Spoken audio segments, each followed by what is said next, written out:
코로나19로 일상이 무너지고 많은 것들이 멈춰버렸죠. 그런데 비대면이 생존 전략이 된 지금 오히려 더 활발한 움직임이 필요한 분야도 있습니다. 바로 택배와 물류 산업이죠. 올해는 여러분도 아마 예전보다 더 많은 택배를 주문하셨을 겁니다. 배달과 택배는 해외 시장에서도 중요해지고 있습니다. 삼면이 바다인 우리나라의 경우 해상 운송이 중요하다는 건 두말할 것도 없겠죠. 육상과 항공, 그리고 해상. 길이 통하는 모든 곳에는 물류 산업의 미래가 점쳐지고 있습니다. 코로나19로 격변의 시대를 맞이하고 있는 물류 산업. 오늘 BGN 라이프에서 알아봅니다.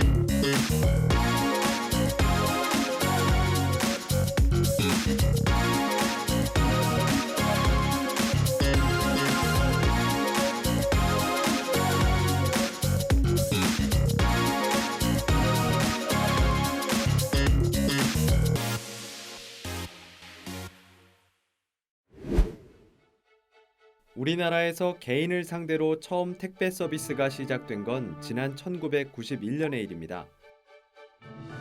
택배업을 법으로 규정한 이듬해인데요. 첫 개인 택배 영업은 한진이 시작했습니다.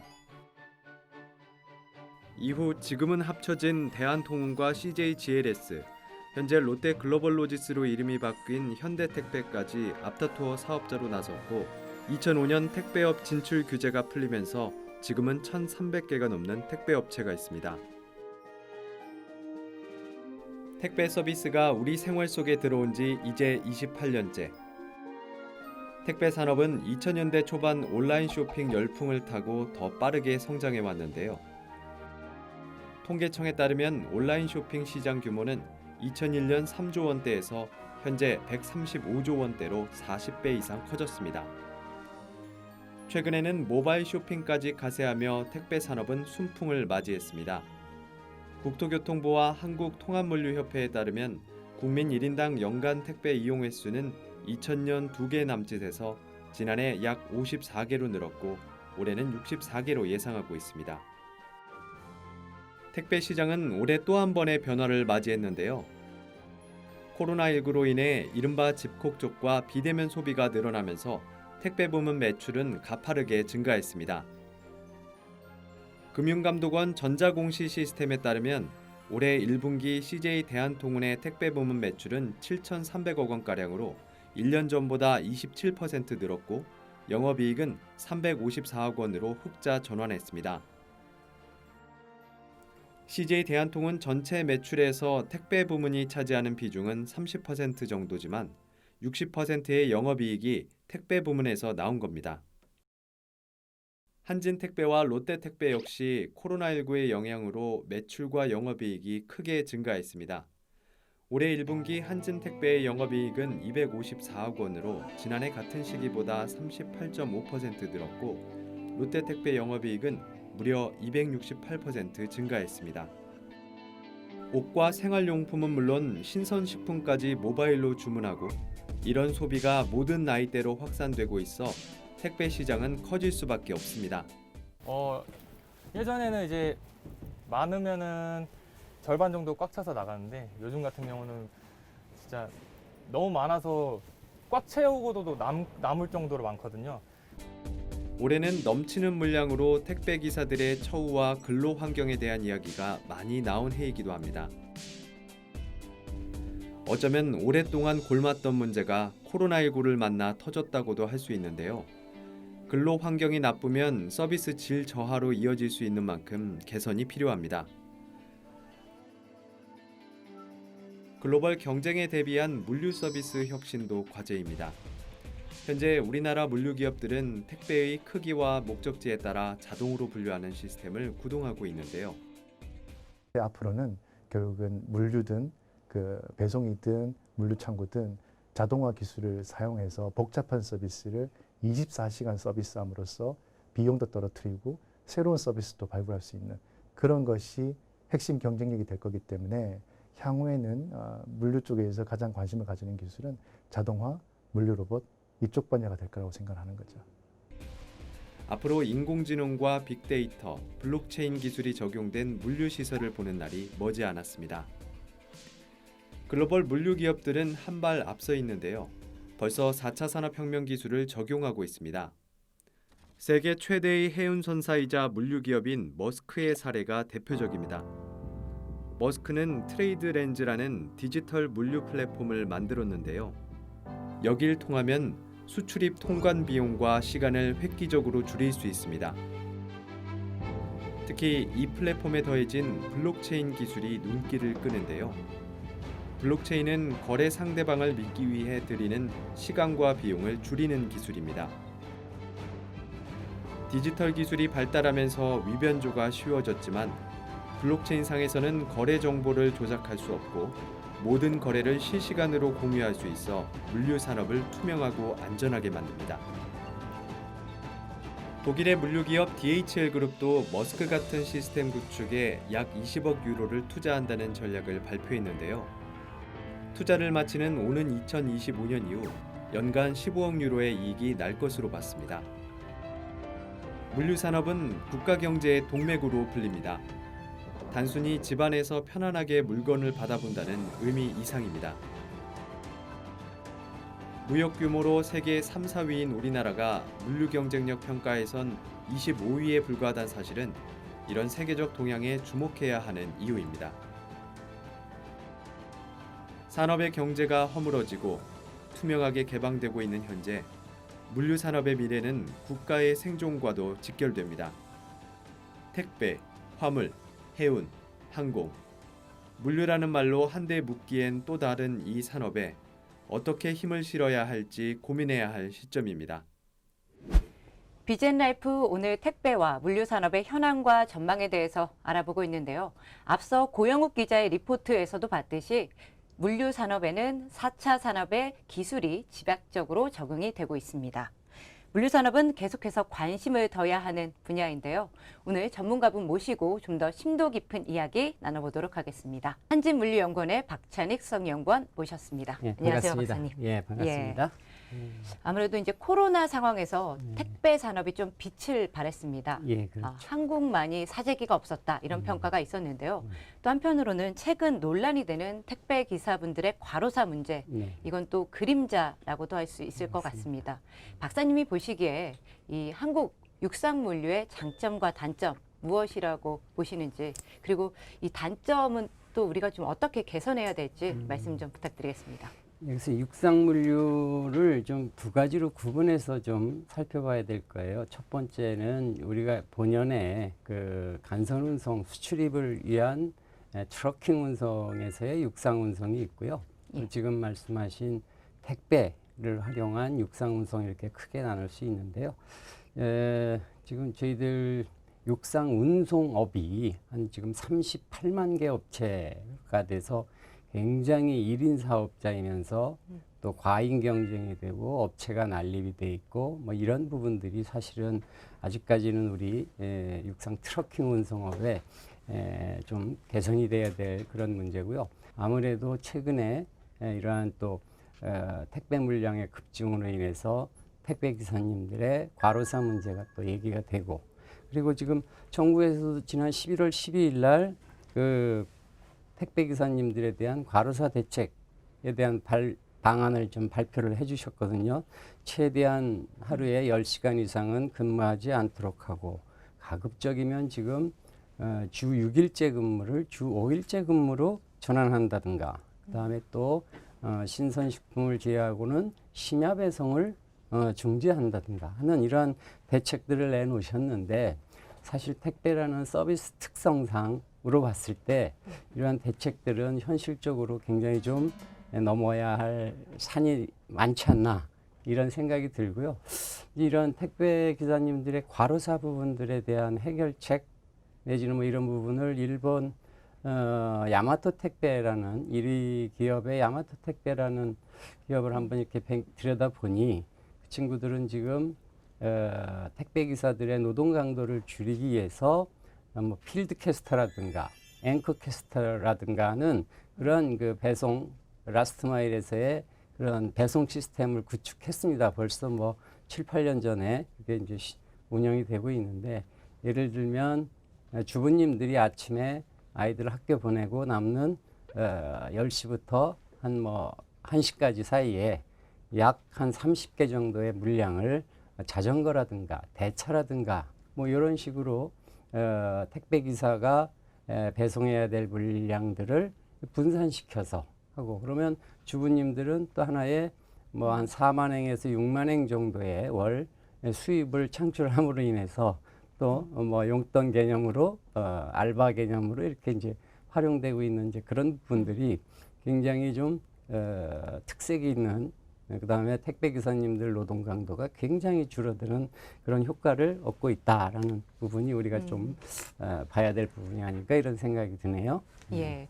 우리가 이제 물류하면 일반적으로 사람들은 되게 육상 물류, 택배 뭐 이렇게만 생각을 하게 됩니다. 아무래도 이제 우리가 주문한 물건을 택배 기사분이 이제 가져다 주시다 보니까 우리가 가장 끝단인 육상 물류만 생각하게 되는데, 사실 이 물류는 실제로는 더 큰 의미잖아요. 예. 하늘길 또는 이제 바닷길을 통해서 꼭 한국에 와야만 하거든요. 네, 그렇죠. 그래서 이제 우리 하늘길에 대해서도 좀 알아봐야 될 것 같은데, 한국의 항공 화물 능력 어느 정도일까요? 그렇습니다. 그 우리나라 국제 항공 화물 운송 실적을 보면 지금 그 쟁쟁한 항공사들 속에서 예. 대한항공이 지금 작년도 기준으로 항공 화물 실적이 5위에 랭크되어 있습니다. 네. 굉장히 뭐 좀 자랑스러운 일이 아닐 수 없고요. 또 국적선사인 아시아나 항공이 지금 23위에 랭크되어 예. 있는데, 최근에 그 대한항공의 아시아나 인수 이런 것들이 지금 항공업계에 이제 주목을 받고 있는데, 대한항공과 아시아나 항공이 합쳐지게 된다 그러면 전 세계 3위에 랭크되는 이제 그런 형태의 규모의 경제를 발휘하지 않을까 이런 생각이 들고요. 예. 역시 그 카타르 항공 같은 경우가 지금 작년도 기준 1위를 하고 있는데, 이 카타르 항공은 계속적인 이 화물 공급량을 늘리기 위해서 화물 전용기를 계속해서 구축을 해서 최근까지 뭐 28대의 화물 전용 기단을 구축했다 뭐 이런 형태가 있어서, 역시 이제 항공 서비스는 공급력에 대한 부분들이 굉장히 중요한 의미를 갖고 있다 보니까 이런 기자재의 확보가 무엇보다 중요하지 않은가 이제 이런 생각이 듭니다. 어떻게 보면 항공 화물은 비교적 우위에 있다 이렇게 그렇습니다. 평가할 수 있을 것 같은데, 그렇다면 이제 또 바닷길 상황이 네. 궁금해져요. 맞습니다. 물류 산업에서 해운의 중요성이나 비중이 꽤 높다고 들었는데 예. 어느 정도인지. 예. 그래서 지금 사실 무역 전쟁에 있어서 지금 해운 운송은 사실은 그 국가의 천병 역할을 하고 있는 그런 역할을 하고 있는 부분들이고, 우리나라도 무역 물류의 90% 이상이 예. 해운 운송에 의존하고 있는 그런 상황입니다. 그래서 지금 우리 글로벌한 해운 선사들을 이렇게 한번 좀 살펴보면 1위의 머스크라든가 2위 MSC, 그다음에 코스코, CMA, CGM, 하팡로이드 이런 상위 5개 업체들이 차지하는 전 세계 선봉량의 비중이 거의 50%를 넘어가고 있어요. 그래서 사실은 해운 쪽은 특히 이런 그 상위 업체의 어떤 그 과점화 현상이 좀 뚜렷한 상황입니다. 근데 이제 이에 비해서 우리 국적선사인 HMM을 보면은 지금 한 70만 TEU 정도 할 수 있는, 그래서 이게 전 세계 선봉량의 2.9%에 불과한 부분입니다. 파산한 한진해운을 보면은 과거 2003년도에 아까 대한항공이 항공화물에서 5위를 차지했듯이 한진해운도 2003년도에 전 세계 해운 시장에 5위에 랭크됐던 그런 엄청난 해운 선사였는데, 그게 이제 파산이 되면서 같은 기간 운송 서비스 수출 순위도 보니까 그 당시에 세계 5위에서 현재 11위로 하락하는. 그래서 사실은 우리나라 무역에서 또 기간 산업으로서의 해운 운송은 아무리 그 중요성은 아무리 강조해도 지나치지 않는 그런 중요성을 갖고 있는 산업이다 이렇게 좀 말씀을 드리고 싶네요. 예. 우리나라 운송의 어떻게 보면 90%가 해상 운송인데 글로벌 점유율로 보면 3%도 안 된다. 이 점을 좀 주목해 봐야 될 것 같네요. 우리가 이제 한진해운을 파산하면서 우리 해운 물류는 굉장히 어려움을 겪어왔습니다.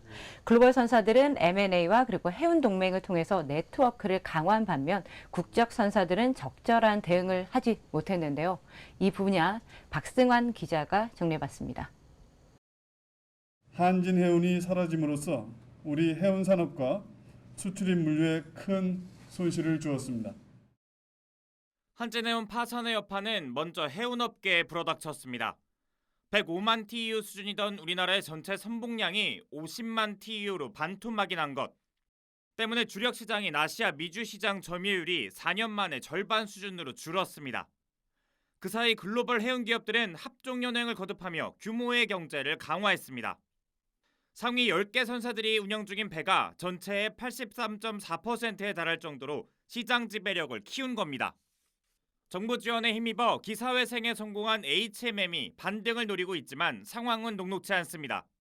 규모가 커질수록 이제 그 단위당 들어가는 뭐 운송비라든지 입항료라든지 뭐 그런 여러 가지 비용들이 줄어들기 때문에 이제 선봉량이 클수록 규모의 경제를 실현할 수가 있습니다. 그런데 현재와 같은 상황에서는 부족한 상황입니다. 한진해운 파산은 운송 서비스 수출 위축으로 이어졌습니다. 5년간 전체 운송 서비스 수출은 22% 줄었고 이 중 해운의 감소폭은 30%가 넘습니다. 2010년 세계 5위에 달하던 시장 점유율 역시 2.6%로 축소되며 11위로 밀려났습니다. 여행, 건설업종의 수출이 각각 20.8%, 20.1% 성장한 것과는 대조적입니다. 최근에는 국내 수출 기업 전체의 비상등이 켜졌습니다.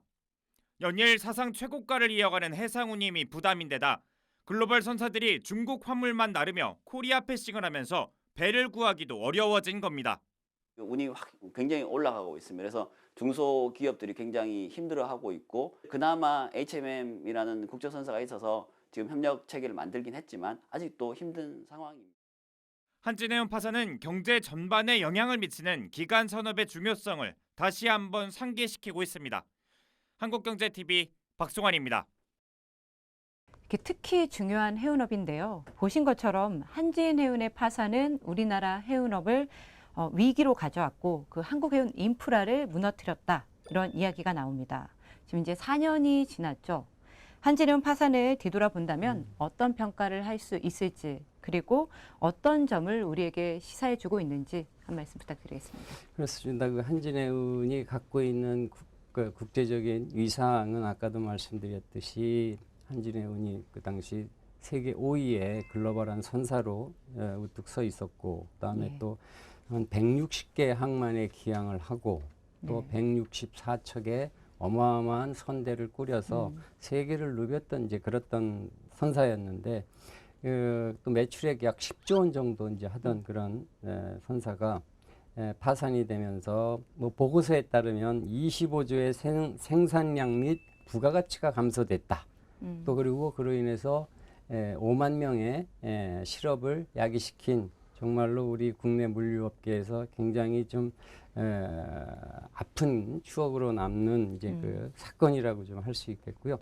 특히 이제 그 아까도 계속 말씀드리지만 물류 산업은 네트워크 비즈니스이다 보니까 꼭 이 항공 산업이든 해운 산업이든 이 부분들을 어쨌든 그 재무적 관점만으로 이제 볼 것이 아니고 그 기업과 연관된 우리가 전후방 산업에 대한 부분들도 좀 고려를 해서 또 제조, 보관 뭐 이런 여러 가지 산업에 미치는 서비스에 미치는 파급 효과가 굉장히 크다 보니까 이제 그러한 전후방 산업까지도 고려한 큰 차원에서의 그 정책 부분들이 좀 필요하고요. 그렇다 보니까 이번 그 대한항공의 아세아나 인수도 그냥 어떤 특정 기업을 인수하는 게 아니라 전 세계에 깔려 있는 네트워크를 같이 공유함으로 인해서 효율화시키고 규모의 경제를 키워간다는 그런 관점에서 봐주셔야지 좀 될 것 같습니다. 근데 이제 또 문제는 글로벌 선사들이 더 빠르게 대응하고 있다는 음. 점이 아닐까 싶은데요. 초대형선으로 비용은 또 절감을 하면서 음. 바다를 넘어 항공, 철도 영역까지 이 영역 파괴를 하고 있습니다. 맞습니다. 그래서 종합 물류로서 이렇게 패러다임 변화를 하고 있는데 이 전략에 대해서 어떻게 평가를 해야 하는지, 그리고 우리 K 물류는 그렇다면 어떤 단계에 있는지 부탁드리겠습니다. 사실은 과거에는 물류 부분에 있어서 그 거대 막대한 자본이 필요하고 그러다 보니까 신규 진입자가 진입하기 위해는 허들이 굉장히 높았습니다. 네. 그래서 어떤 그들만의 영역에서의 그 서비스를 제공했던 부분들이 지금 그 영역이 파괴가 되고 있습니다. 지금 뭐 외국계 조사기관에서 발표한 걸 보면 글로벌 1위 이 매출액의 기업이 네. 아마존으로 이렇게 나타나 있습니다. 뭐 예. 아마존은 뭐 유통 쪽 부분이고 그러면서 아마존 같은 경우 또 알리바바 모두 이런 분들에 있어서 그 정부화 시대에 막 접하면서 자사의 그 제조, 유통, 물류 이런 부분들을 통합 관리를 하려다 보니 이게 소싱 주는 것보다 이제 본인들이 스스로 시스템을 구축해서 해야 되는 이제 그런 절실함들도 있었고요. 그다음에 이제 또 제3의 물량 확보를 통해서 매출을 또 확대시켜 나가려는 그런 전략들하고 어우러지면서 사실은 새로운 그 강자들로 이제 부상하고 있는 게 요즘 이커머스 업체들이라고 볼 수 있죠. 사실 국내에서만 보더라도 지금 뭐 쿠팡 같은 경우가 어떻게 보면 이제 또 택배 사업자로서도 지금 허가 신청을 하고 있는 이제 그런 상황이다 보니까 이제 그러한 형태의 유통업체들이 이렇게 물류 사업도 진출할 수 있고 관리할 수 있는 부분은 결국 그 기업들이 과거와는 달리 이제 데이터 기반의 모든 정보들을 가지고 그걸 가지고 물류에 접목시키면서 또 우리가 얘기하는 예측 배송이라든가 뭐 이런 부분들도 가능케 하는 그런 형태로 이제 발전되고 있다 보니까 사실 기존 물류 업체들이 굉장히 많은 긴장과 또 차별화 전략을 위한 이 시스템에 대한 부분들 또 데이터를 어떻게 관리할 거에 대한 부분들도 굉장히 큰 고민이면서 숙제라고 좀 할 수 있습니다. 이제 향후 물류 산업이 앞으로 어떤 미래가 펼쳐질까가 또 굉장히 궁금해져요. 지금 뭐 빅데이터, 인공지능, 블록체인 뭐 이렇게 네. 적용되는 것들이 많다 이렇게 얘기가 나오는데 앞으로 이제 물류 산업에서 어떤 미래를 우리가 꿈꿀 수 있을까요? 뭐 우리 물류뿐만이 아니라 전 산업에서도 이 부분을 이제 활용하는 이제 그런 부분들로 이제 흘러나가고 있거든요. 그래서 택배 부분 말씀을 하셨는데 네. 택배는 지금 엄청난 네트워크 인프라를 가지고서 지금 배송을 하는 게 이제 지금 뭐 과거에 이길 배송에서 지금 당일 배송에서 반나절 배송에서 30분 배송까지 이렇게 다가왔거든요. 엄청난 스피드를 가지고서 이게 지금 하고 있는데 오히려 더 빨라야 될 정보의 이 데이터의 스피드는 택배 화물의 이 오프라인에서 이루어지는 화물의 스피드보다 더 떨어지고 있다는 느낌이 네. 듭니다. 그래서 사실은 이제 지금 우리 물류업체에서의 숙제는 이 데이터 부분들을 얼마만큼 같이 공유하고 또 새로 나온 신기술들을 얼마만큼 접목을 해서 조금 고객 서비스에 대한 부분을 퀄리티를 높여나가야 될 건가 하는 부분들이 이제 그 관건이고요. 어떻든 지금 물류 쪽에서도 로봇 부분들이 많은 부분들이 이제 그래서 인력을 이제 줄여 나가고 있고 또 인공지능에 의한 부분들 그다음에 지금 특히 이제 빅데이터를 가지고서 그 고객이 원하는 부분들에 대한 사전 예측을 통한 뭐 재고 관리라든가 풀필먼트 센터의 활용이라든가 이제 이런 부분들이 이루어지고 있고 그래서 사실은 과거 10년에 비하면 지금 현재는 굉장히 지금 빠른 속도로 움직이고는 있지만 글로벌 경쟁사에 비하면 우리나라는 아직 조금 더디게 움직여지고 있는 부분들이 있습니다. 그래서 어떻든 정부도 K물류라는 측면에서도 이제 적극적인 이제 그런 정책을 내놓고 있고 주무부처인 국토교통부에서도 굉장히 이 부분에 대한 중장기 전략들을 가지고 해나가고 있는 걸로 봤을 때 우리 국내 대한민국의 물류의 앞길은 굉장히 좀 빠른 속도로 발전해 나가지 않을까 이런 기대를 좀 해봅니다. 네. 물류 대란부터 물류 기술까지 물류의 현황과 전망을 촘촘하게 짚어본 자리였습니다. 물류 산업에서 앞으로 풀어야 할 숙제도 알게 됐는데요. 글로벌 시장에서 K물류의 입지가 확실하게 자리 잡게 되기를 기대해 보겠습니다. 오늘 도움 말씀 주셔서 감사합니다. 감사합니다. 1651년 영국의 올리버 크로멜은 항해법을 제정했습니다. 이를 통해 국가 간 중개 무역을 할 때 영국의 선박을 이용하게 했는데요. 이때 당시부터 물류의 중요성을 눈치챈 것 같습니다. 영국이 대영 제국으로 불릴 정도로 성장한 건 산업혁명이 아니라 물류 덕분이었다는 평가도 나오고 있는데요. 이제 전 세계를 하나로 잇는 건 통신 기술뿐만이 아니라 물류 기술에도 있습니다. 물류는 세계 역사를 바꿔왔는데요. 우리나라가 세계 중심이 되기 위한 방법, 물류에서 찾아볼 수 있겠습니다. 오늘도 BGN 라이프 함께해 주셔서 감사합니다. 다음 시간에 다시 찾아뵙겠습니다.